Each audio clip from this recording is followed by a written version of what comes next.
Dobre, že nahráva mi to asi. Dobre. Môžem sa teda posadiť. Som si to nedal do jedného dokumentu, tak budem musieť preklikávať. Máme čas na to.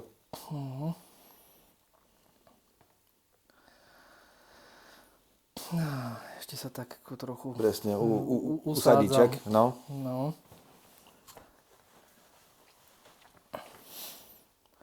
Tento týždeň je zase taký Hektický? trochu, hej. A jednak tá rozhovor ku Krásnej Hvorke, to teda vyšlo včera, ale ako autorizácia tak bola náročná. A ešte v pondelok som strávil v Trenčíne. A ináč to som chcel, no nevadí, že už to teda preberáme na kameru.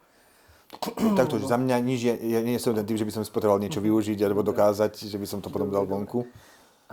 Ja som tam robil rozhovor aj s pánom s krásnym menom Gabriel Chromiak, ktorý vedie miestne centrum pre rodinu. Je to teda OZ-ko, ale ako úzko naviazané na cirkev. A oni majú pekný príbeh, začalo to ako manželské stredka vo farnosti. A teraz to ako vyrašila organizácia, ktorá má ročne nejakých 390 dobrovoľníkov od nejakých 15 rokov po 80 rokov veku a robia fakt veľa. Podielajú sa aj na tom Európskom hlavnom meste kultúry napríklad. A jedna z vecí, čo majú v ponuke sú ako rôzne poradenstva, že majú teda právne, psychologické, smútkové a tak. Ale sami hovoril, že už ako poškoľujú aj po mediátorskom. Lebo oni že veľmi úzko spolupracujú s podobným centrom v Ostrave a že tam, myslím, že dokonca kňaz ktorý to centrum vybudoval, tak teraz už je na dôchodku, ale že vlastne ako dôchodca má svoju mediačnú prax. To je super. Zameranú vyslovene na rodiny. To je super. A že asi tretinu klientov má zo Slovenska. A takže to mi iba tak napadlo, že to ti musím povedať. No dobré, ale že to... A ty to máš... Že ty budeš ešte s ním niekedy? No, som s ním v kontakte, lebo ako budem mu to posielať na autorizáciu a v Trenčíne pod chvíľou som. A ty si člen programu Náboženská kultúrna mediácia, ktorý má autonómiu v tomto, že sa rozhľadať aj po praxi, a vie, že aj za ostatných. No a akože ísť teda akože niekomu pomáhať mediovať sport, to si ešte ako rozhodne netrúfam. Nie, ale že možno ponúknuť napríklad, že myšky, alebo vieš, že... To mi napadlo, že... No. Že iba to osloviť pre celú skupinu. Jo. Lebo, že ja začínam čoraz viacej si uvedomovať, že ono to takto pôjde, ten program, zdá sa, že ten prinesie niečo, ten prinesie, tam vznikne spolupráca a že to sa nedá dopredu naplánovať celé, vieš, že my nevieme napríklad budúci rok, kde budete mať praxe. Ale že viem, že budú dobré a že budú vysoko profesionálne, lebo to tak je. No. Že už teraz vidím, že ako sa to profesionalizuje celé.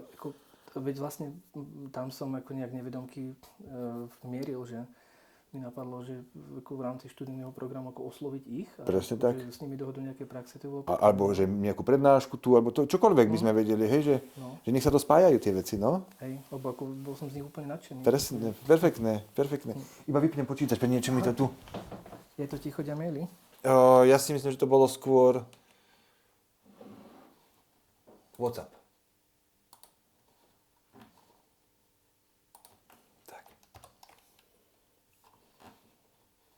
Prepnúť. Odhlásiť sa. Dobre. No super, vďaka, že to hovoríš. No, príjemne to bol. Aj ten Trenčín, mám čoraz radšej to mesto. Však? A teraz tým, že sa to vytiahne počas roka, že do pozornosti, tam by sa dali urobiť nejaké akcie, vieš, lebo úplne hypoteticky, že my už teraz vieme urobiť nejakú zaujímavú diskusiu v rámci nášho programu, že by sme prišli tam, vymýšľam akože v tom, aj pre tú ich neziskovku, že keby to chceli urobiť v rámci európskeho programu, ak majú nejaké kultúrne podujatie naplánované, aj keď si povedal, že už sú zatiahnutí aj do... To ako nie do kultúry, ale do komunitných akcií, lebo ten program je veľmi komunitne zameraný. No, ale že hypoteticky, že keby to vedeli aj v rámci programu hlavného mesta kultúry, že takúto akciu dať, že my by sme vedeli ponúknuť plnoformátovú diskusiu. To je jedno, že kto by to viedol, ty s niekým, alebo hej, že práve na tieto témy aktuálno, mediačno, spoločenské, Vedeli by sme urobiť im aj kultúrny program, napríklad, dobre, že Martina Ostatníková, že ona kedykoľvek vie, že to je, keď sme sa aj teraz bavili po rozhovore v Luxe, tak ona je tomu otvorená, že by sme vedeli vymyslieť. Čiže... Ona je profička, hej, no. Že čokoľvek už vieme. No? Dobre, takže Trenčín máme na pamäti. V januári, potom to otvoríme. Na tom dni. 21. Dobre. No ale poďme teda teraz k tej knihe. Zmierenie v jubilejnom roku nádeje. Čo to znamená? Hej, ten názov, dobre, že to ešte sa môže vyformovať. Lebo na začiatku, to, čo som tiež spomínal, že ja som vychádzal pri tejto knižke, že mal by som aj kvôli akademickej práci že stále mať nejaké výstupy za sebou, ako ty máš ako novinár, že aj keď niekedy nemusíš mať úplne slinu na tvorenie, ale že už to zamestnanie akoby motivuje alebo volá po tom, že aby si nezabudol na slinu. No a pri mne to bolo tak, že ja som vedel, že už dlhodobo by som chcel, alebo aj vnútri to tak cítim, ale že aj tá práca si to vyžaduje, že urobiť nejaké skriptá pre pastorálnu teológiu alebo pre praktickú teológiu, ktorú vyučujem.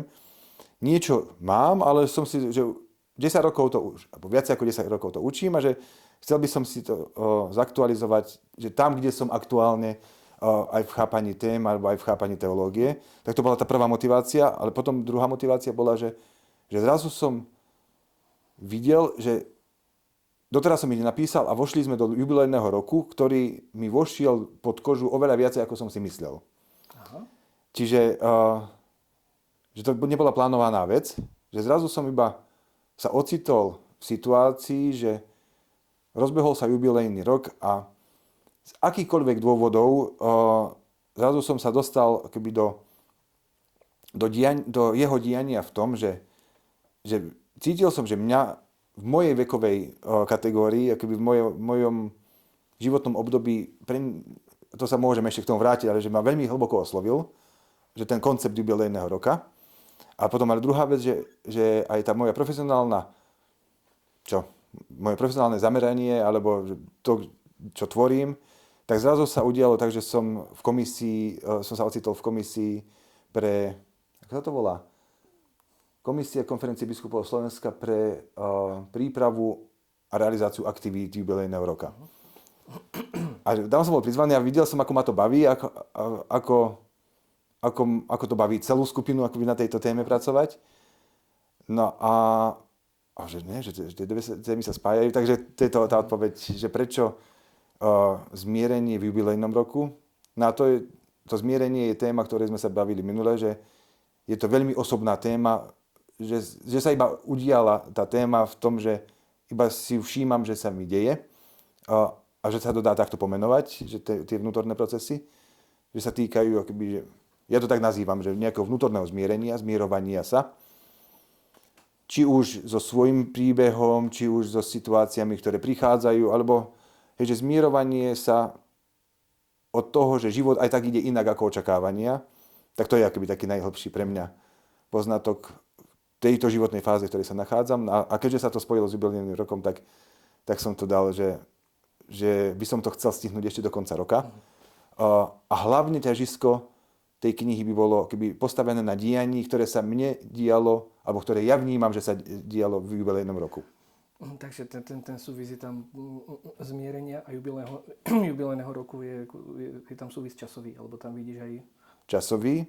Aké tematické prepojenia tam? Ale zároveň vidím, že jubilejný rok, že je aj tematický tam súvis, s ktorým som ja nepočítal, alebo som to nevidel dopredu, až kým som nevošiel do toho jubilejného roku, kedy som videl, že Svätý rok, alebo ako sa má to rôzne názvy, že jubilejný rok je niečo... Dobre, že najskôr som to bral, že je to najviac spojené s nádejou. Jubilejný rok, takže katolícka cirkev si tento rok nazvala akoby cez pápeža Františka, že je to rokom nádeje, ale potom čím viac som akoby vchádzal do toho obsahového alebo aj do toho biblického pozadia jubilejného roka, tak to nie je len iba o nádeji, je to ako to ja chápem, je to o odovzdanosti sa, alebo o zmierovaní, lebo tak jubilejný rok v židovskej tradícii bol aj o tom, že sa prepúšťali otroci, alebo že sa odpúšťali dlhy. Čokoľvek, hej, za tým je, ale že to je aj rok zmierenia, aj biblický. A zrazu som videl, že mi to sedí, hej, aj pri tejto aktuálnej životnej fáze, ktorá sa mi zdá ako veľmi zaujímavá. Čiže to je aj obsahové spojenie. Nie iba akoby, že ten súbeh plánu niečo napísať a zrazu, že sa to vyvrcholilo časovo v tomto období, to je jedna vec. Ale tá druhá, čo je pre mňa ešte zaujímavejšia, je, že tá téma sa trafila, že nádej sa rovná pre mňa zmierenie, nádej sa rovná pre mňa spomaľovanie, nádej sa rovná príjmanie. Je, že zrazu akoby, že aj tá téma zrazu sa nabalila alebo rozkvitla do rôznych oblastí, ktoré sa takto prepájajú. A toto ty myslíš, keď hovoríš, že ti ten jubilejný rok vošiel pod kožu, že sa ti to tak prepojilo s témami, ktorými si žil už predtým, že to nejak zintenzívnilo? Alebo... Asi. Hej, že tak ako keď mi taký súvis napadá, že jeden kuchár mi raz rozprával, že prečo dáva vždy do každého jedla trošku cukru na konci. Že tým sladkým zvýrazní tie chute, ktoré v tom jedle sú. To znamená, že aj keď je to jedlo slané, takže troškou cukru, že ešte viacej zvýrazní, akoby, že tú amplitúdu chuťovú zvýši. A že mne sa zdá, že jubilejný rok z môjho pohľadu mne vošilo to, že veci, ktoré sa diali, že zrazu sa iba zintenzívnili a dostali trošku, hej, že v mnohom dostali aj nový rozmer. V mnohom sa mi otvorili veci, s ktorými som vôbec nepočítal, že sa vôbec takto dajú pomenovať. Ale tá odpoveď je moja asi na to, že keď sa mi dostal pod kožu, to znamená, že zvýraznil, alebo dodal mi pomenovania na procesy, ktoré sa dejú a ich zvýraznil ešte. A aj tu na fakulte sa v rámci jubilejného roka dejú rôzne aktivity. Tie ti boli v niečom inšpiráciou alebo ako pomohli tie nejakým spôsobom tvojmu uvažovaniu a práci na knihe? Na fakulte mnohé veci, ktoré sa dejú, že sú aj odrazom.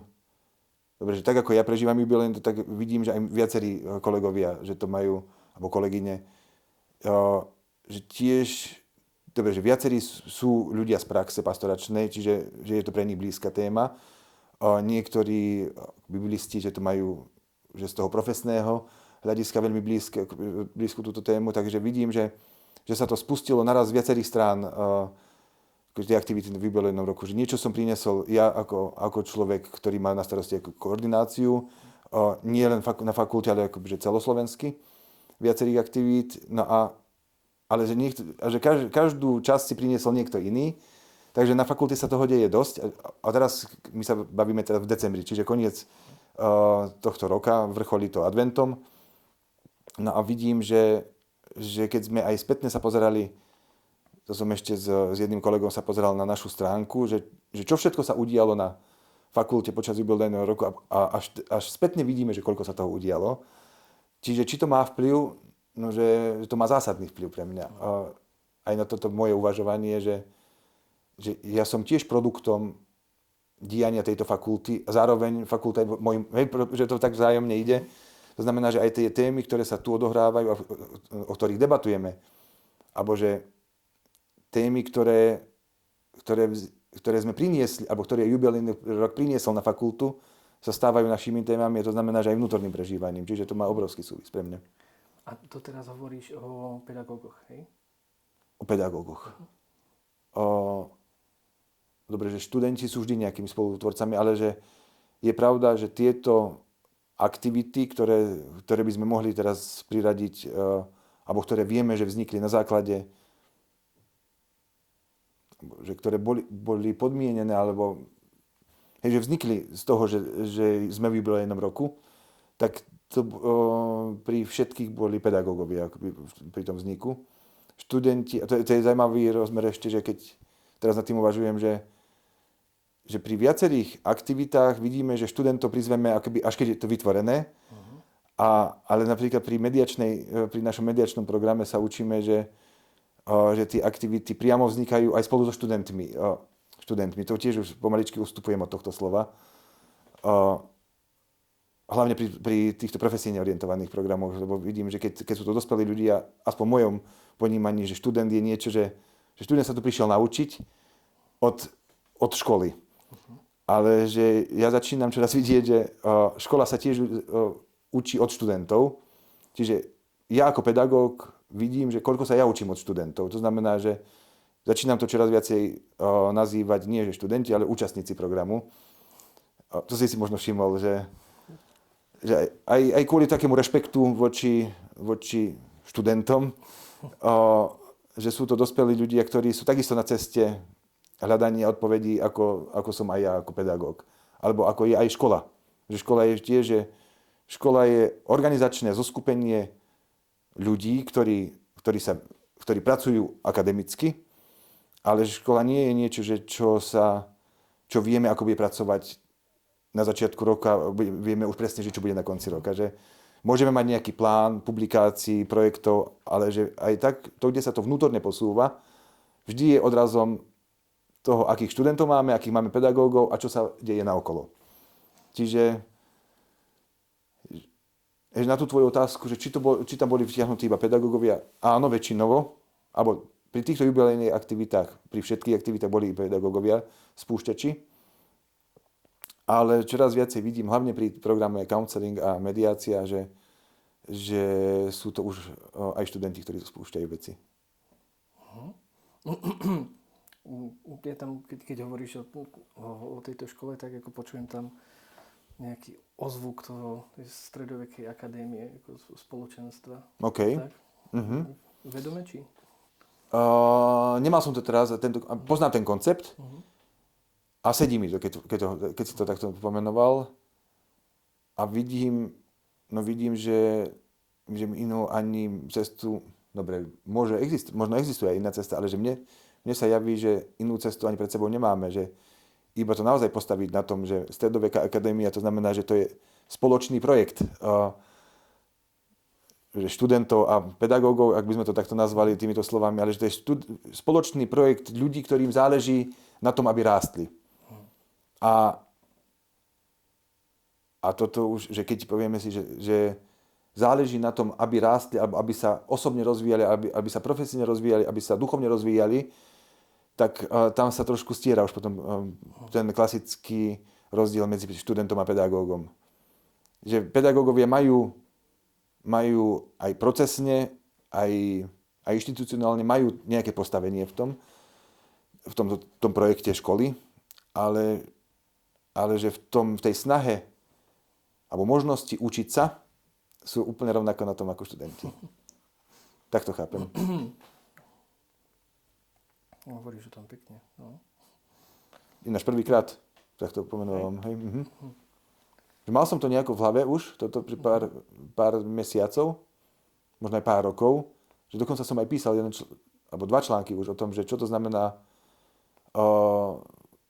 byť jezuitskou školou napríklad, alebo že čo to znamená reagovať na súčasné výzvy dneška, ale že takto, že to až priamo stierať rozdiely medzi že nechcem, aby to bolo zle interpretované, ale že až také, že stieranie rozdielov v tom, že kto je učiteľ, no učitelia sme si navzájom všetci. Ak sa dokážeme počúvať, tak že ja vidím, že mojím najsilnejším učiteľom sú moje deti. Že akurát, keď sa dostávajú do puberty, či do najcitlivejšieho obdobia, kedy mi ukazujú presne to, čo som ja mal. Čiže tam sa stierajú rozdiely. To znamená, že vidím, že sa stierajú rozdiely v mojom ponímaní aj medzi študentmi a pedagógmi. Hoci viem, že od pedagógov sa učím niečo iné lebo keď mám odborníka na starý zákon, dobre, že tak dáva niečo iné ako študent, ktorý neštudoval starý zákon. Ale ten študent, ktorý príde, že je hovorca, hovorkyňa mesta, tak je pre mňa zároveň učiteľkou v komunikácii.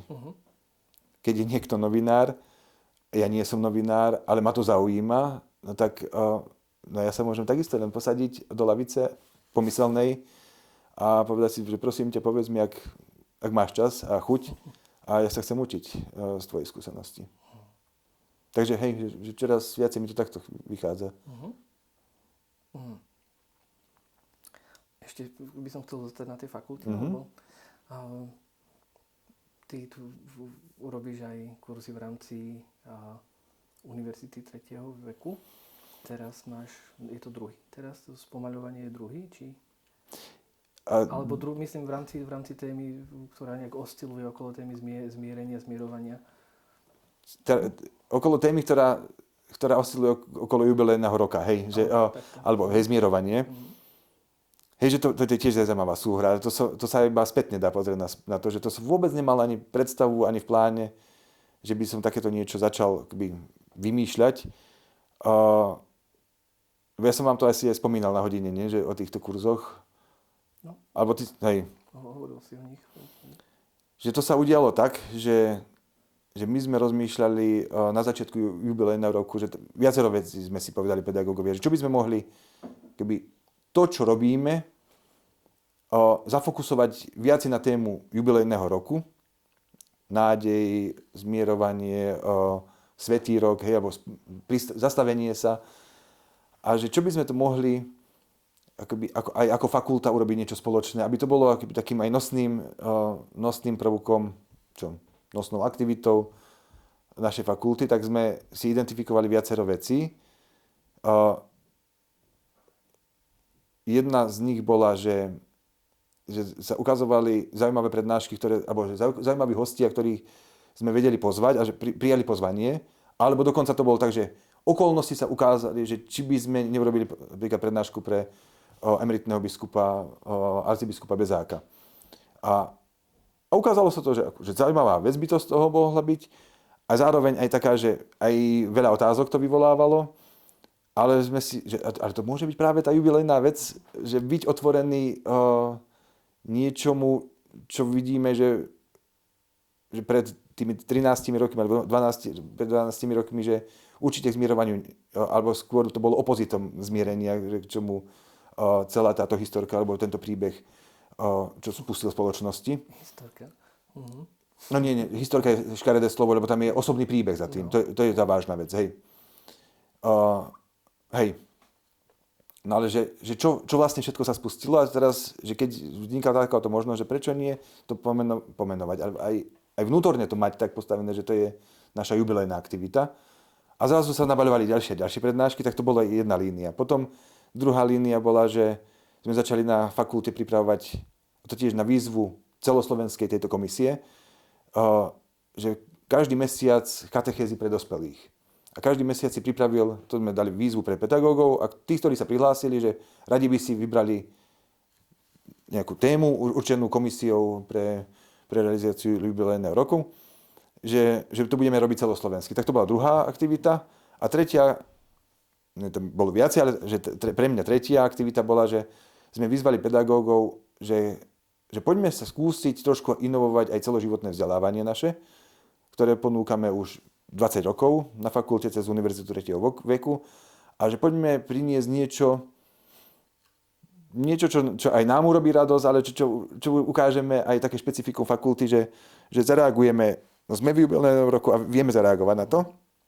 Tak sme sa prihlásili vtedy dvaja na to, že jezuita, on už teraz nebohý jezuita, Janko... Dobre.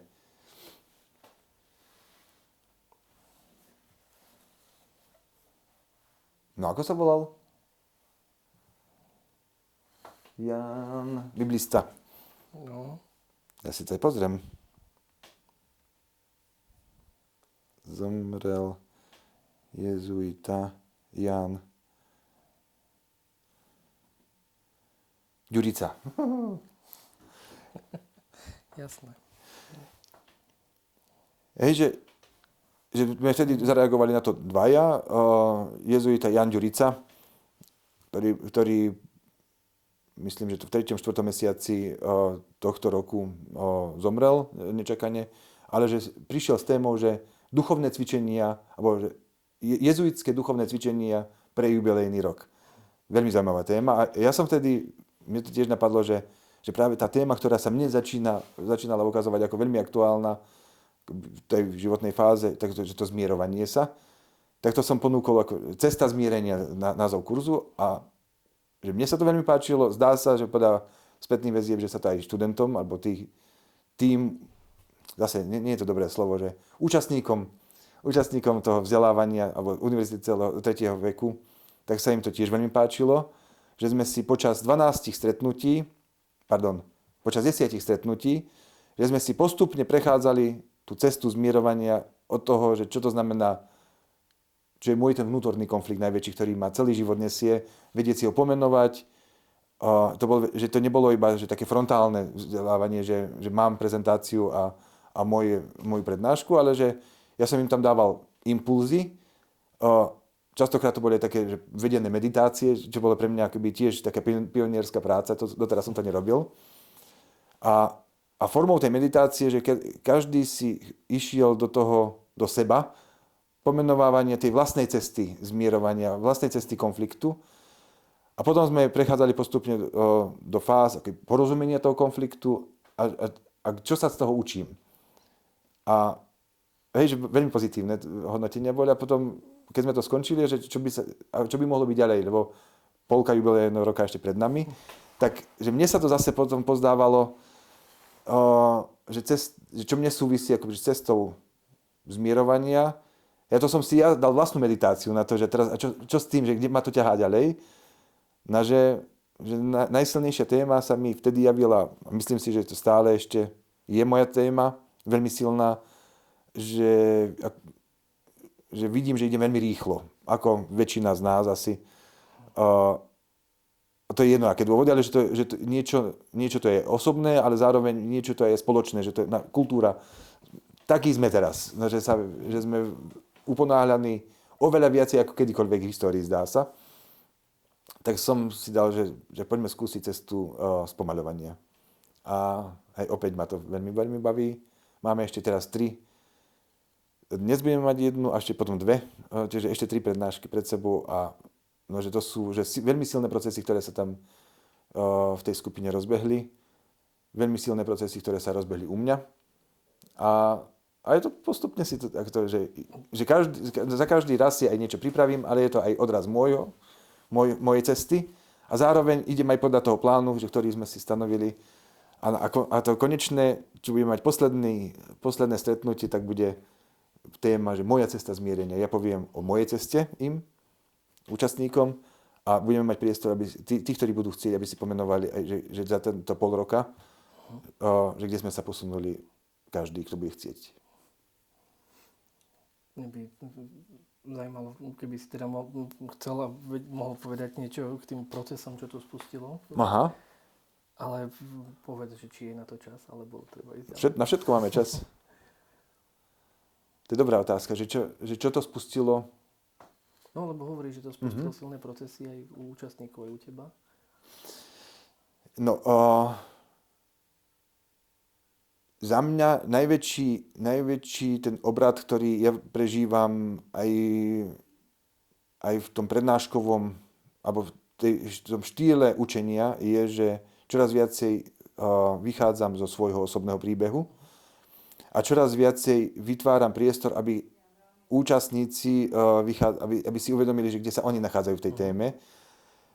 A teraz, že nie len, že si uvedomili, že kde sa nachádzajú, ale aj ju pomenovali. Ináč pred 3 dňami som videl status jednej našej kolegyne, účastníčky Márie Sliackej na Facebooku a ona tam dala, normálne mi to až vyrazilo oči chvíľku, že vieme riešiť iba tie veci, ktoré pomenujeme. A to mi tak hlboko zarezonovalo, že presne toto je to, že čo som hľadal slová na to, že vieme veci riešiť iba tie, ktoré pomenujeme. To znamená, že toto je pre mňa najväčší proces, ktorý sa pre mňa aj ako pedagóga, že v čom vidím nejakú tú inováciu v mojom štýle učenia, je, že začínam brať moje procesy vážne, alebo môj životný príbeh vážne, ale zároveň upozorňujem aj všetkých tých, ktorí akoby vchádzajú ako študenti, ako účastníci, ako spoludiskutujúci, to je jedno, že aby sa opreli od tie svoje pomenovanie, od svoj postoj k tomu, k tej téme spomaľovania napríklad. To znamená, že najväčšie procesy, čo tam vidím, že ako si to ľudia pomenovali, že v čom sa oni cítia, a tam sú od 40, máme tam aj pod 40 rokov, dvoch ľudí možno, ale že viac ako 20 ľudí, ktorí sú účastníkmi tohto kurzu, sú 40 plus. A teraz, že to je jedno, že či to je 40-ročný alebo 65-ročný, že každý si našiel nejakú veľmi dôležitú vec vo svojom živote, pre ktorú sa vlastne prihlásil na ten kurz. Že prečo ho to zaujalo vlastne téma spomaľovania. A keď si to pomenovali, a teraz vidím, že akým spôsobom, že čoraz hlbšie si pomenovávame, čo to znamená nespracované emócie, čo to znamená, že prijať svoj príbeh, prijať svoju rodinu, prijať svojich rodičov v 50-ke. Že keď raz som im tam dal jednu moju hypotézu, alebo mám to potvrdené aj od iných autorov, že dospievame až vtedy, keď sa vyrovnáme s vlastnými rodičmi, alebo keď ich príjmeme. No a že čo to všetko pospúšťalo, že dneska som išiel pešo z Ružinova na fakultu. Keď mám priestor, tak idem pešo. Mám to hodinku na kráčanie ráno a stretol som práve jednu účastníčku kurzu na zastávke. A chvíľku sme sa rozprávali a do 5 minút začala už ako so svojím príbehom, že čo to vlastne u nej spúšťalo. A boli to obrovské veci. Hej, a sama potom už aj autobus išiel a ja neviem, prečo vám to teraz hovorím. No, ale ja som bol vďačný veľmi za to, že sa tie veci dejú takýmto spôsobom, že niečo, čo otvoríme a čo vidíme, že to je spoločná téma, že si zoberieme čas a priestor na to, aby sme na nej spoločne pracovali, ale každý v tom svojom príbehu, takže zrazu to spúšťa takéto silné situácie, dobre, že nie pekným slovom nazvané historky, hej, že z toho vznikajú, že ktoré sú častokrát až rozprávkové. Aj v tých, hej, že naozaj, že to vstúpenie do rozprávky. Do rozprávky? Mhm. V akom zmysle? Že je to čarovné veľmi. Čarovné. Tak, že rozprávkové v tom, že dobre, že mne to zase prichádza k tomu adventný čas. Že ako dieťa pre mňa to bolo ako, naozaj, že ísť na polnočnú, a keď bol sneh ešte, že to sa rovná rozprávka pre mňa. A to som aj našiel autorov viacerých, ktorí hovoria, že prepadneme sa do rozprávky. To znamená, akoby, že pocitom toho, že tá prítomnosť, v ktorej sa nachádzame, v ten moment, v ktorom sme, že je tak hlboko čarovný, že to sa nedá inak nazvať ako rozprávka. A to nemusí byť iba šťastný moment. To môže byť niekedy aj veľmi boľavý moment, ale že všetko zastane naokolo. A pre mňa to je, že adventný čas je, že tento čas je že úplne spojený že so spomaľovaním, lebo ideme do čoraz väčšej tmy. Vidíme, že zrazu ako prvou adventnou nedeľou, že zrazu sa rozsvietili svetielka po uliciach. Čo je to iné, ako ak nie je rozprávka? Hej. Áno, však ja si to tiež vďaka deťom to tak viac vnímam túto rozprávku. A máš pravdu, jak sú tie svetielka, je to vlastne také, že aj ten priestor je zrazu zmenený alebo proste vytrhnutý z každodennosti takouto ako jemnou zmenou, tak hej. A kto iný to vie lepšie vidieť, ak nie deti? A teda, že kto iný to... Alebo kedy sme to my videli, my dospeláci, kedy sme to videli najlepšie, vtedy, keď sme boli deti. Naše deti nám to pripomínajú, že pripomínajú nám to, ako sme to my videli. Za mňa teraz hovorím, že a to je tiež jedna z vecí, že ktorú vnímam u seba, že čoraz viacej si spomínam na svoje detské vhľady, alebo že prežívania, skúsenosti. Že toto som všetko vedel ako dieťa. Ja, že zabudol som na to? Zabudol. Dospelák potrebuje veci či iné, až kým nepríde do toho obdobia zase, keď si to začne zase spomínať. A zase spomínam iba tým, kým som bol, akože toto všetko som vedel. Takže tieto procesy to spúšťa.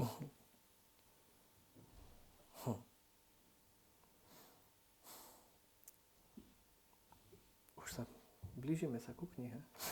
To je super. Ale podľa mňa, že celý čas o tom rozprávame, aspoň za mňa. A myslím k tej ako pôvodnej osnove. OK. A Počkaj, a to je takto, že ja to chápem, že to, čo sa rozprávame, že ono sa to ešte spätne aj dostane do knihy, čiže my stále celý čas rozprávame o knihe. Máš pravdu. Hej. Hej, že, ale nie o pôvodnom zámere, lebo, a to sa mi na tom hrozne páči. Že to sa mi páči na živote, že čoraz viacej sa mi zdá, že najväčšia sranda, najväčšia rozprávka, najväčšia, a teraz dobre, že aj v tom náboženskom, najväčší zážitok Božej prítomnosti je nechať všetko tak, všetky plány tak, a že ono, aj takto, čo sa deje, že sa deje to najlepšie. To znamená, že pri knižke, že tak, ako sa vytvorí, to bude to najlepšia verzia, ktorú dáme vonku. To znamená aj s týmto. Amen. A ty v tom zámere, ako si mi ho predstavil, tak operuješ pojmom, že má to byť teológia z praxe pre prax.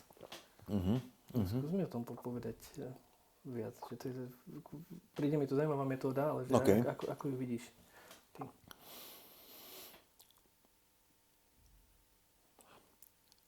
Ja som, že najväčšie stopy, ku ktorým sa viem dostať, ako som ja začal uchopovať pastorálnu, alebo teológiu ako takú.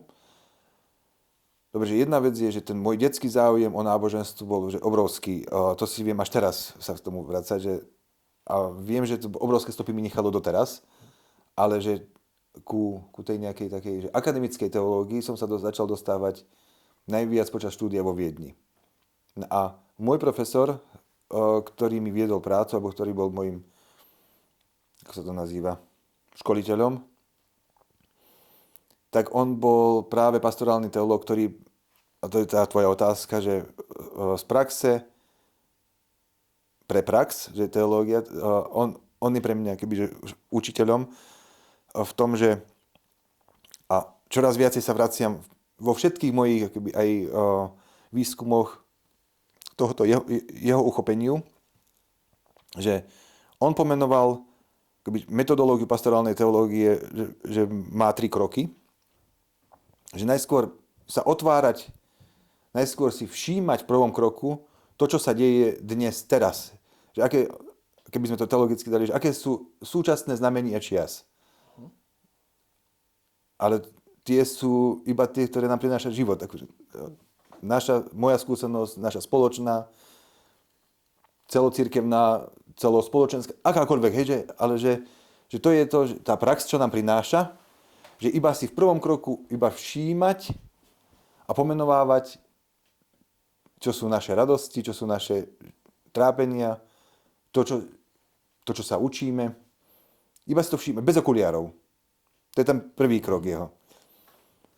A druhý krok je potom, že poďme sa na to pozrieť aj cez nejaké okuliare, poďme to reflektovať, či už cez, teraz keď sme v oblasti náboženstva, cez náuku katolíckej cirkvi, alebo cez evanjeliové, alebo cez biblické príbehy, alebo cez čokoľvek, že dáme si hodnotiace kritéria, cez ktoré akoby zreflektujeme tú prax, ktorú sme si pomenovali v tom prvom kroku. A v treťom kroku ideme zase, a teraz čo nás to naučilo?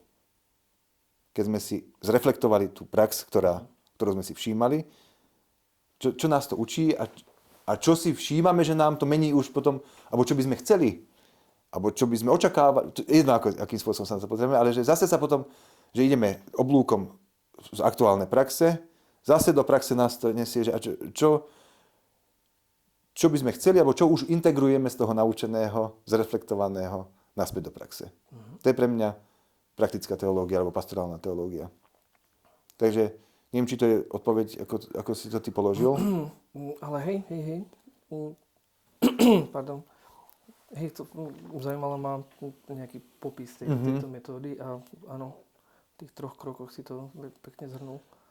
Vieš, ja to dávam aj podľa toho môjho profesora, ale čoraz viacej to mám aj ja v tom svojom slovníku, že ten 3 krok vidieť, hodnotiť, konať. Že iba si všímať, alebo inými slovami, že byť všímavý na to, čo sa deje. A to nemusí byť iba, že čo sa deje v krajine, čo sa deje aj vo mne. Že ako sa cítim Teraz. Iba si všímať bez akéhokoľvek hodnotenia, až potom začnem, zhodnotím si, že môj nepokoj v bruchu, čo to teraz asi môže znamenať, alebo že čo to znamená to, že sme všetci tak rýchli. Čo to znamená, že sme možno v histórii neboli nikdy takíto rýchli, ako sme teraz.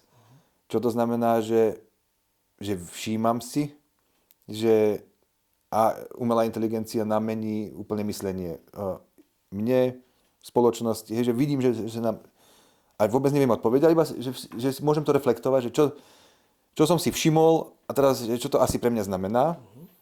A potom ten tretí krok je že tá integrácia. Čiže všímanie, reflektovanie a integrovanie. Alebo vidieť, hodnotiť, konať. Pardon. V tom druhom kroku hovoríš teda o nejakom ako pomenovaní si veci, takto. V prvom kroku získaš ako nejakú skúsenosť alebo nejaký jav, v druhom kroku sa naň pozrieš. A v prvom som to ešte pomenoval už aj? V prvom si to pomenoval a v druhom sa na to pozeráš ako z rôznych strán, takže... Cez akékoľvek kritéria, ktoré si buď ja určím, alebo sa dohodneme na nich, že sa na to chceme pozrieť?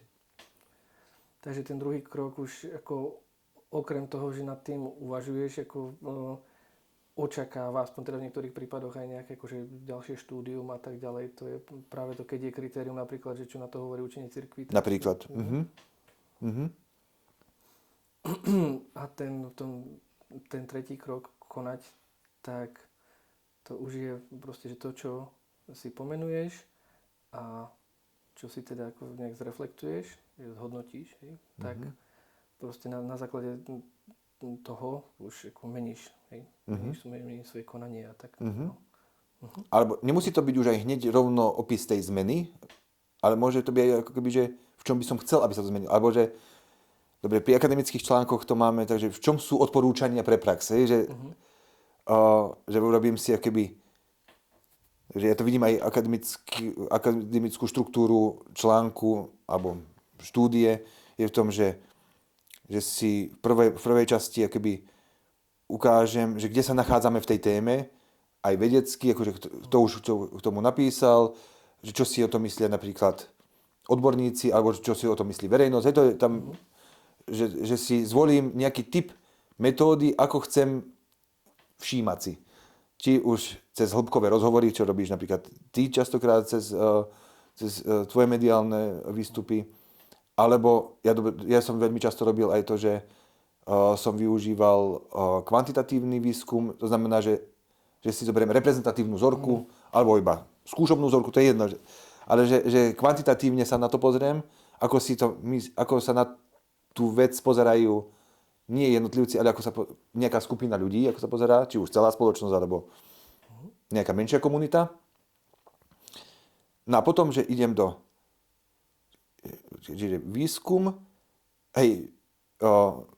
do vysvetlenia výstupov. A ako náhle ich začnem interpretovať, to už je tá reflexia, že keď ich začneme interpretovať, tie výstupy, a to vždy robím z môjho pohľadu, či to je jedinec, vedec, to je jedno, ale vždy ideme z môjho, ale musím to vysvetliť, že akým spôsobom, prečo sa pozerám práve cez tieto kritéria na to. A potom tá tretia časť aj vo výskumoch býva, alebo v takýchto štúdiách býva, že a teraz, čo sa z toho učíme pre prax? Aké odporúčania pre prax sú? Takže vidím to aj akademické prepojenie veľmi silné v tom.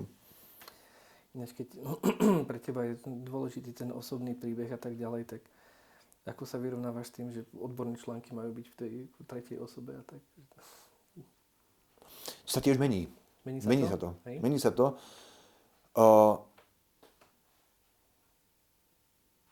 Čoraz viacej vidím u autorov, dobre, nemusí to byť ešte teraz, že na Slovensku, ale aj u Slovákov čoraz viacej vidím, že ale to je, dobre, že ja mám takéto na to okuliare, že si všímam čoraz viacej autorov, že začínajú používať aj takú fenomenologický prístup. To znamená, že ako vidím veci na základe môjho príbehu. A to, že či to tam ešte stále dáva sa, že ten plurál, alebo že tretia osoba jednotného čísla, to teraz na veci vôbec nemení, ale že u viacerých autorov zrazu vidím, že idú na taký intuitívny spôsob vedeckého prístupu, ktorý veľmi dlho bol otázny a je otázny stále, ale že idú že akoby až skoro bez pravidiel. To je ako, ja si to pamätám, ja som dlho nechápal tomu, že James Joyce, myslím, že keď sme sa to učili na literatúre, že prúd myšlienok, že to sa ani nedá preložiť a že to bolo iba že niečo, čo išlo cez neho a zapísal to.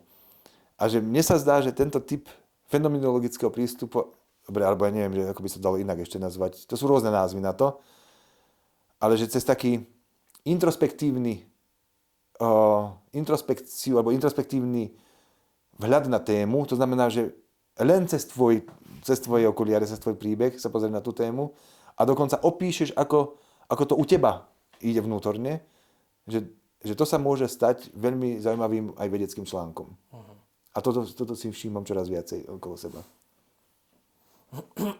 Asi by bolo odvážne povedať, že to je nejaký trend, lebo to nemám to takto až preskúmané, iba ja hovorím, že pred 5 rokmi som to nevidel, že by to až toľko to aj na Slovensku už autorov, aj v teológii, že začínajú používať to, že ako som sa ja naučil túto tému.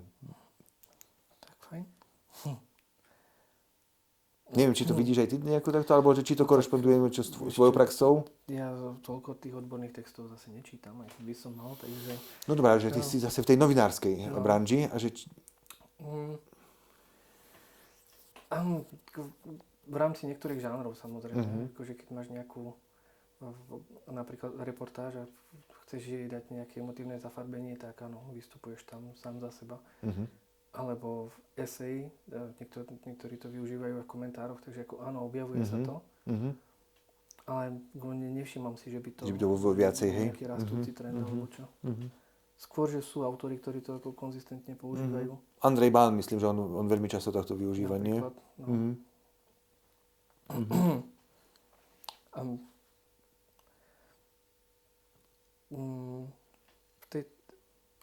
Mám pred sebou aj tú tvoju akože štruktúru pôvodnú. Tam si nadhodil takú otázku, že aké jubileum dnes potrebujeme. A ja tej otázke vlastne moc dobre nerozumiem. Čo ty myslíš?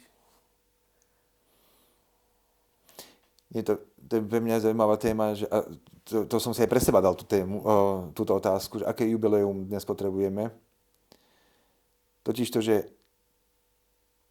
to sa nedá nikdy dopredu naplánovať, že hlavná téma jubilea, napríklad, že v katolíckej cirkvi my využívame teraz jubilejný rok každých 25 rokov. Predtým to bolo podľa tej židovskej tradície každých 50 rokov.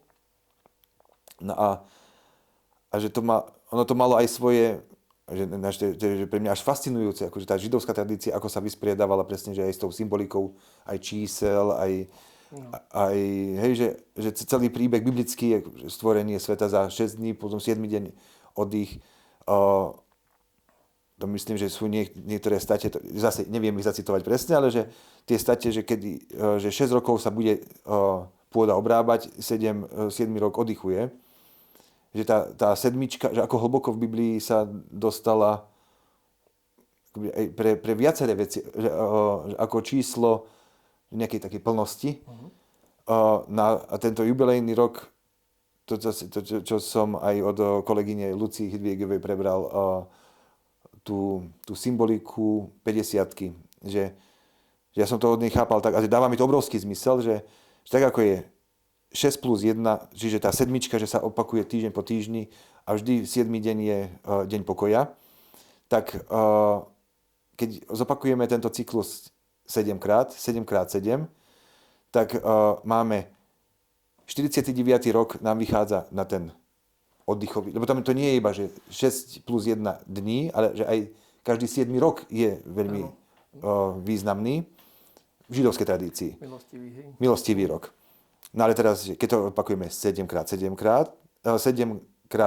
rokov, 49. je ten rok milostivý, kedy ideme na spoľahnutie sa na to, že nemusíme ani pestovať, Sme vyzvaní k tomu, že sa aj zem si potrebuje oddychnúť, ale že to je iba, z môjho pohľadu to je taký hlavne obraz toho, že my vchádzame do vnútorného nastavenia, že sa spoliehame na to, aj ja, keď som si nevypestoval dostatok na celý rok, ale že mňa spoločenstvo potiahne napríklad, alebo že Boh sa postará.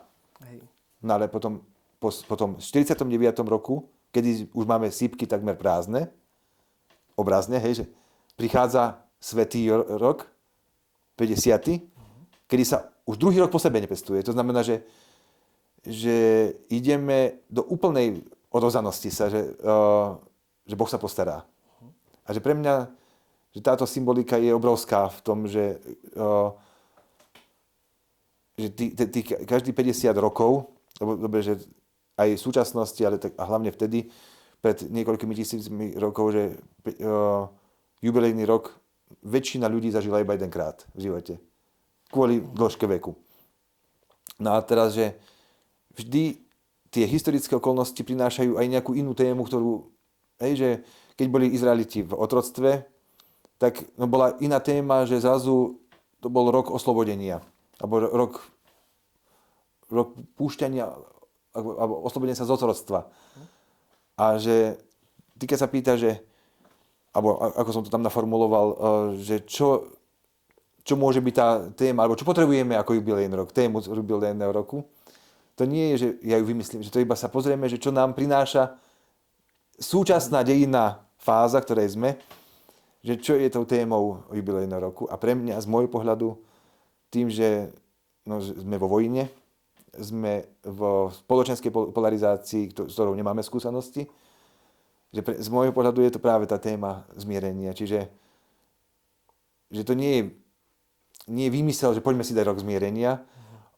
Že to iba keď sa pozrieme na to, že čo sa deje, tak čo najviac asi potrebujeme, alebo môže byť môj pohľad, môžeme sa o tom rozprávať, že čo všetci, alebo viacerí vidíme, že potrebujeme, tak mne sa zdá, že to zmierenie. Takže, hej, čo prináša, alebo prosím ťa, ešte raz tá otázka, ako bola? Aké jubileum? Aké jubileum? Potrebujeme. Tak pre mňa je odpoveď, že, alebo ako si to všímam, že jubileum zmierenia. Jubileum nádeje na zmierenie, hej, lebo že to rok nádeje, sme pútnici nádeje, veľmi zaujímavý názov, že pútnici nádeje, že ten mi išiel tiež veľmi hlboko, lebo dobre, že pútnictvo pre mňa sa stalo akoby životným štýlom. Nádej je niečo, čo veľmi hlboko súvisí akoby s tým pocitom odovzdanosti sa, že aj tak je to dobré. Že aj nádej, aj to, že keď sme sa teda bavili, že či ideme podľa pôvodného scenára, alebo neideme, že to vôbec není téma. Že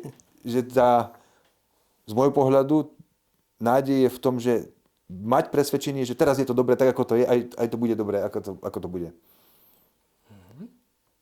To znamená, že pre mňa napríklad najväčšou vecou v tomto jubilejnom roku, to by som dal, všetky boli najväčšie, ale že keď som si napríklad pri týchto konfliktoch, ktoré sa dejú okolo, uvedomil, že nejaké čakanie, že kým to bude dobre, že potom si vydýchnem, lebo že cítim, ako asi všetci, alebo veľa ľudí z nás, že cítime, že ťažobu toho, a hlavne na začiatku, keď vznikla táto rusko-ukrajinská vojna, že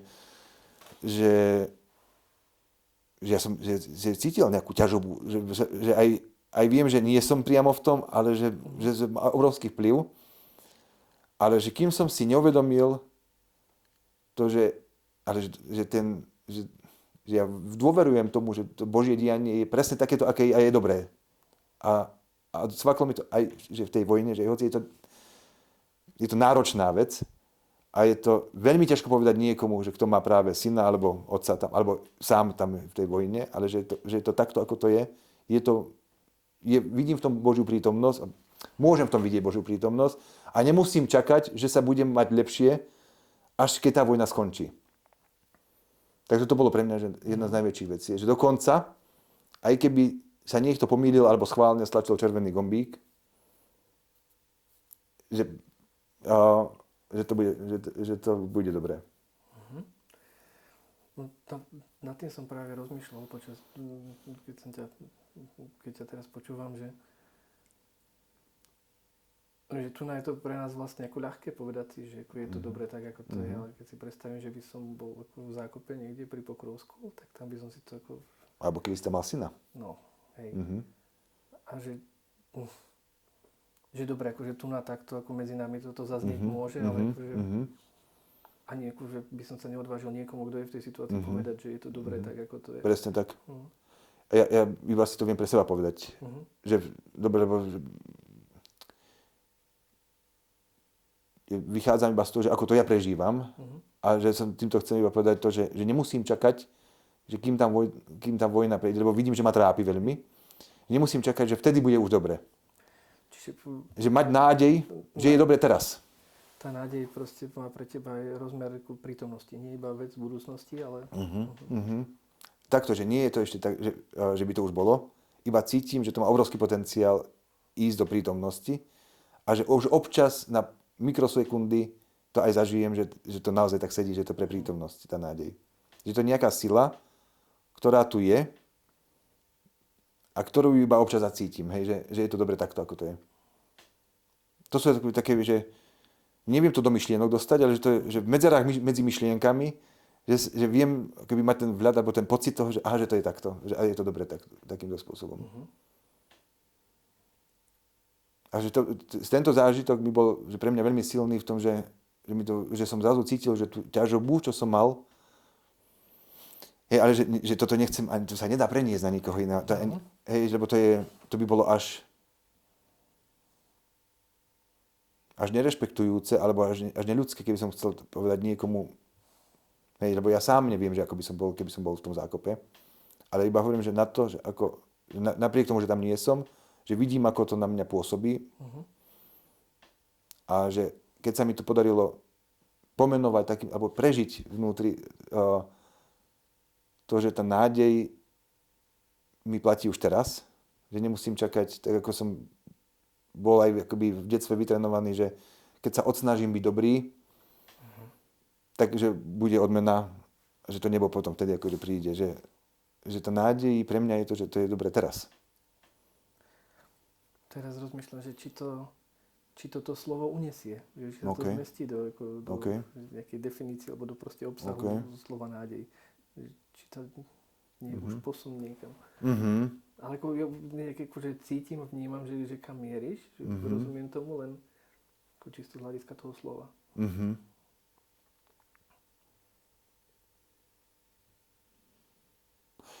Či už nedávam tomu väčší význam, ako to slovo v skutočnosti má, hej, v sebe? Alebo či ho proste príliš neposúvaš to vnímanie slova nádej.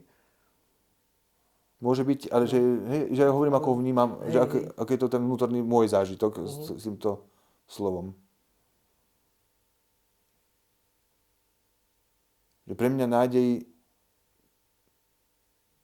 Ja sa zase viem iba vrátiť že k jednému zážitku, jednému z najvýraznejších, a že vtedy, keď som sa pustil krížom cez Slovensko pešo, a že keď som si povedal, že chcem ísť, a to som ani som to nemal v pláne, to len nejako vnútri som to cítil, že chcem ísť úplne že na odovzdanosť, že to dám nejako. Jedna z myšlienok bola, že a čo ak ma chytí niekde, že nebude pár kilometrov nikto okolo mňa a že v noci ostanem spať v lese? A čo ak ma chytí nejaká černota? A čo ak ju nezvládnem, že mi to začne akoby skratovať psychika? Lebo neviem, že strachy každý máme nejaké a že čo ak sa vtedy práve vyplávajú a by som potreboval nejakého človeka, ktorý by a nebude tam. A že pre mňa to bol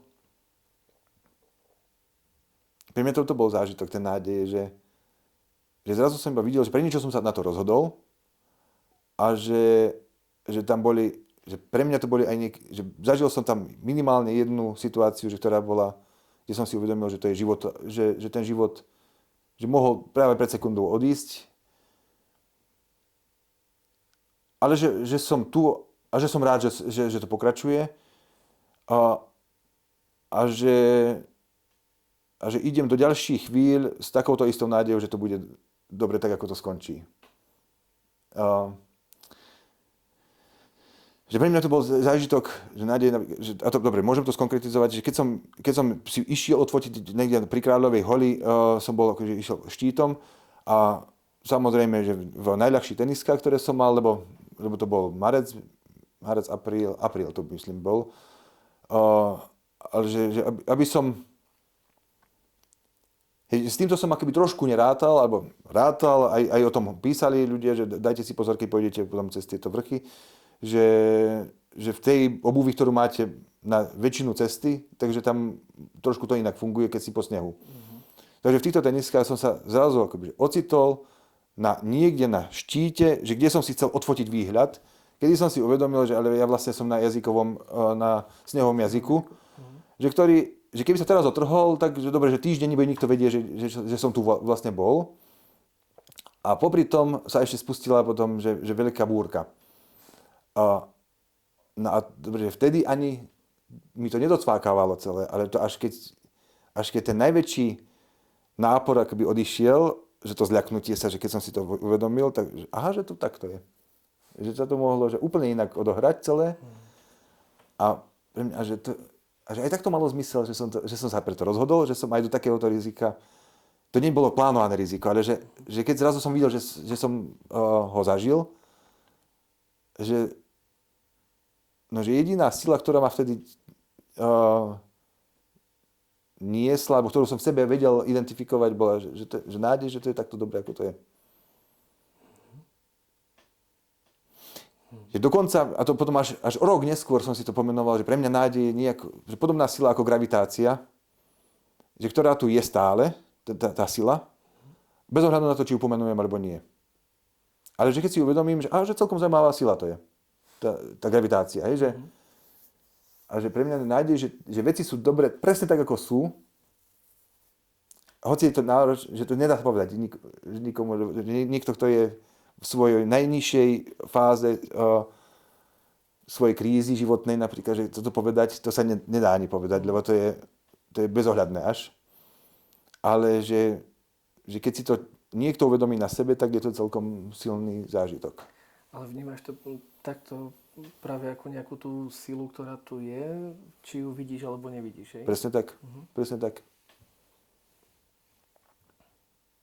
O tomto sme sa možno už bavili, ale predsa len, ako sa pre teba má to vedomie toho, že je to dobré tak, ako to je, s nejakou aktivitou, pasivitou? A to sa budeme do konca života o tomto baviť, že keď túto tému otvoríme. Lebo to je dokonca, že téma pre filozofov, že nakoľko máme slobodnú vôľu a nakoľko máme iba nejaké animálne pudy, ktoré nás vedú úplne vo všetkom. To znamená, že absolútne bez slobodnej vôle.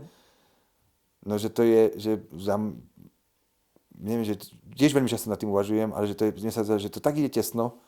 To sme sa o tomto bavili, že tesno idú tieto, že či to je, či sa mám snažiť, no mám sa snažiť naplno, ale nemám sa snažiť zároveň vôbec nič, lebo že každým môjim snažením idem, dobre, že skúsim to iba pomenovávať, ale že každým môjim snažením v nejakom pohľade, že môžem aj stáť proti tomu dianiu, ktoré sa deje a najlepšie je, že iba sa nechať si sadnúť na tú vlnu a ísť tým, čo sa deje.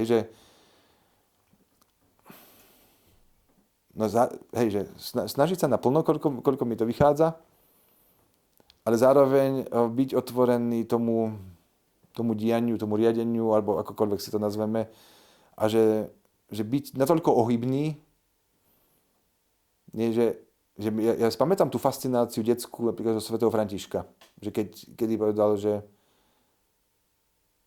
ja sa nemusím o nič starať.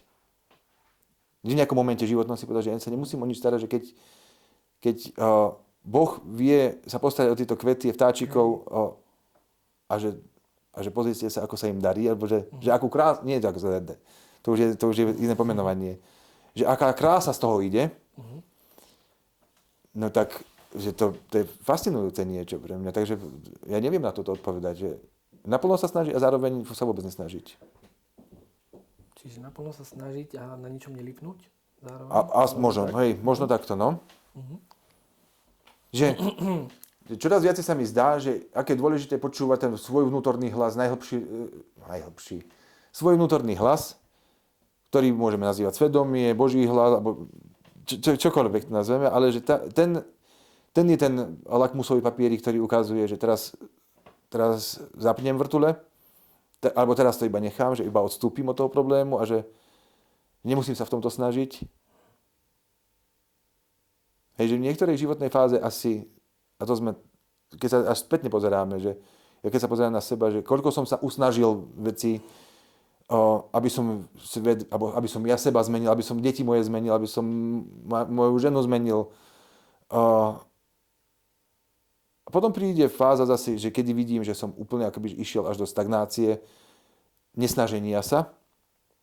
A tam som tiež vidím, že to je nerovnovážny stav bol, ale bol veľmi potrebný a viem, že zase možno príde niekedy, aby som zase zistil, že v tomto je nerovnováha nejaká. Hej, že slovo rovnováha mi asi teraz v tomto ide. Že každý si hľadáme tú rovnováhu medzi snažením a nesnažením sa. Hej. Alebo dobre, že každý. Ja si ju hľadám.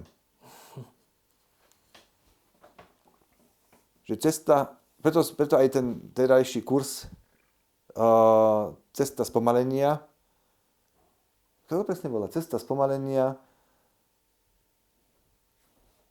Niečo tam je potom ešte jedno slovo, že hľadanie vnútornej rovnováhy.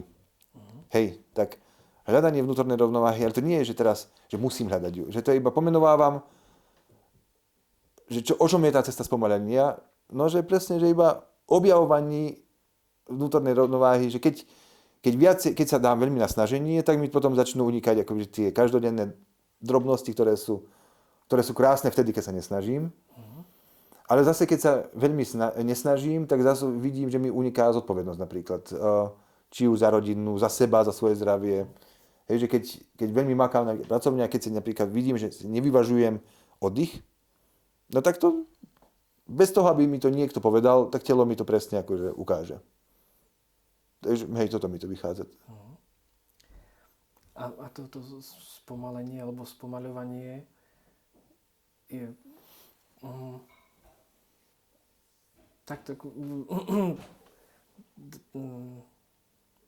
dá sa to popísať tak ako tak príbehovo obrazovo, že proste keď ideš okolo tej istej lúky vo vlaku a kráčaš po nej, takže proste ako si všímaš iné veci, detaily a tak, že o tomto je to spomaľovanie, že práve to detailnejšie. Ja si myslím, že aj o tomto, hej, presne, že tam je dokonca existuje na to nejaká. To cez Milana Urbančakov som sa dostal k jednej bajke. On použil nejaké prednáške. Že v bajke, že kedy Slimák, on to tiež prevzal od nejakého teológa, ale že Slimák sa sťažuje, alebo že so závisťou pozeral na iné zvieratá v lese, že srnka, že ty toľko veľa vidíš, keď si taká rýchla. Zajac, že ty zrazu akože, že prebehneš a všetko vidíš a zažiješ veľa, že ja to nemám.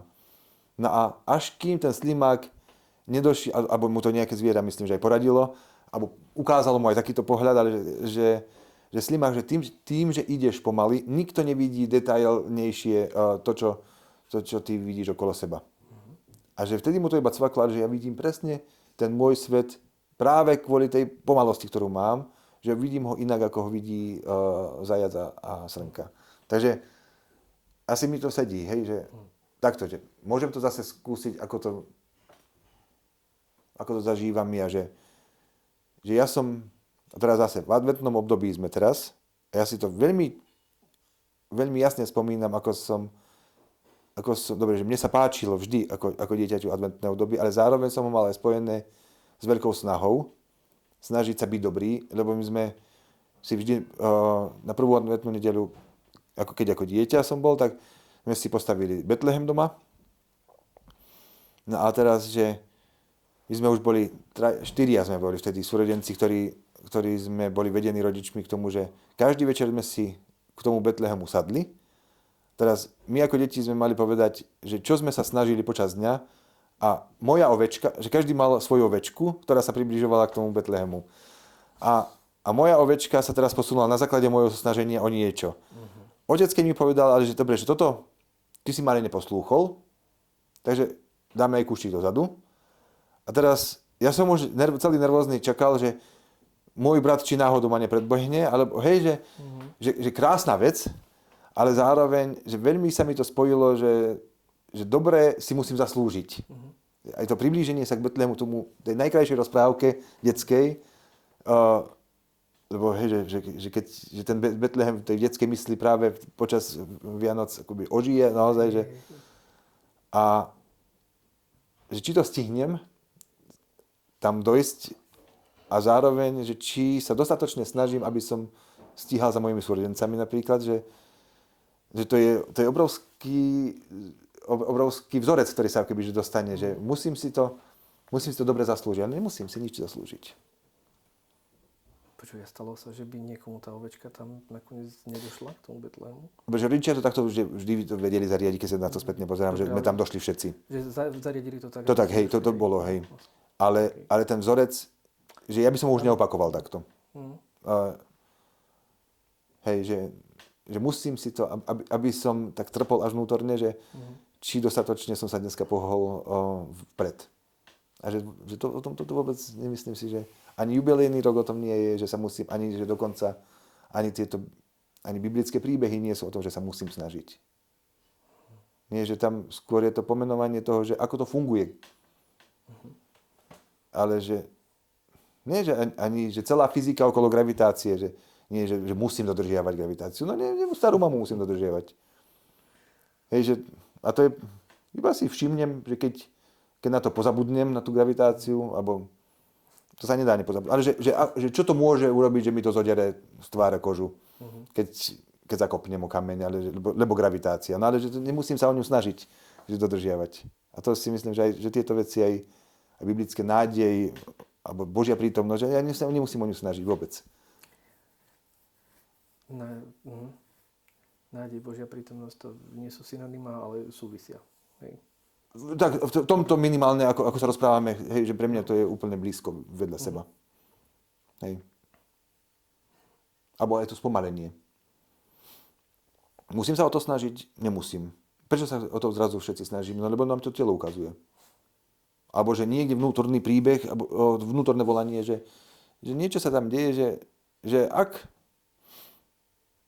sa chceš dostať do rovnováhy, tak bolo by dobre spomaliť, ale že to nie je niečo, že lebo povedal Abraham, Mojžiš, alebo dokonca, že lebo to povedal Svätý Otec. Ne.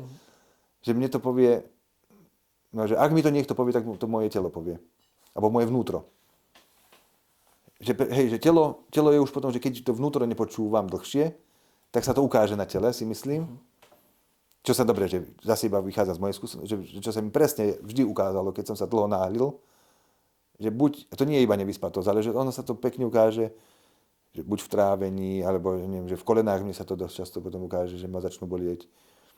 A niekomu sa to v krížovej časti ukáže, bolesti hlavy, ale že to telo si ukáže, že je čas sa pozrieť na veci inak. A teraz, že nepozriem sa na to, tak bude čas o 5 rokov sa na to pozrieť inak. A keď aj nie o 5 rokov, tak nebude. No ale že, hej. Že toto vôbec není, že celá tá téma, o ktorej sa bavíme, že vôbec není niečo, čo súvisí s tlakom, že mal by som to robiť. Nič nemusím robiť a nemusím tú ovečku vôbec posúvať. Že ona si ide sama. Dobre, to je to moje pochopenie z toho celého. Hej. To nebol výsmech, to sa mi páčilo. To si tam ten príbeh vrátil.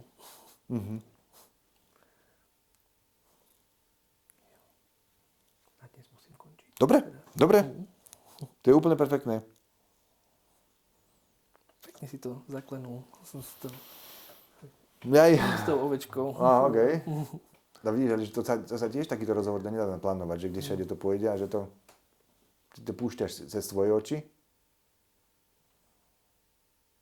Ja sa učím odpovedať, lebo že vidím, že niekedy ťahám akoby iba, že nenechávam teba akoby rozprávať. Veď to je úplne v poriadku. Okay. Ja to beriem tak, že ja som na tie otázky. Ale takže je to pre mňa silná lekcia, že takáto možnosť, že rozprávať na základe otázok. To som včera ešte, že ozvať sa Mirovi, že ako to plánuje, alebo nie. A že ne, že my sme sa dohodli, že to Miro má na starosti. A potom... Som sa mal ja ozvať tebe. Vôbec nie, to týmto nechcem ani povedať, že ja som, nie, že ty si prišiel, ty si prišiel. Keby si nebol prišiel, tak by si povedal, že potrebujem týždeň ešte na to. Ale, takže ešte si musíme dať. Asi si dáme, však ešte jedno. Lebo tam akože teraz idú veci, predsa len ako pozerám na to tvoje. Lebo tam akože ide to čítanie spoločenského rámca a hlavne ten slovník. To, akože na to sa veľmi teším. OK, takže by si bol za to, hej, že by sme ešte sa... No, ja som za. Hej. Čakaj, bolo by dobre, keby sme to mali aj nahraté, nie? A máme? Máme. Super.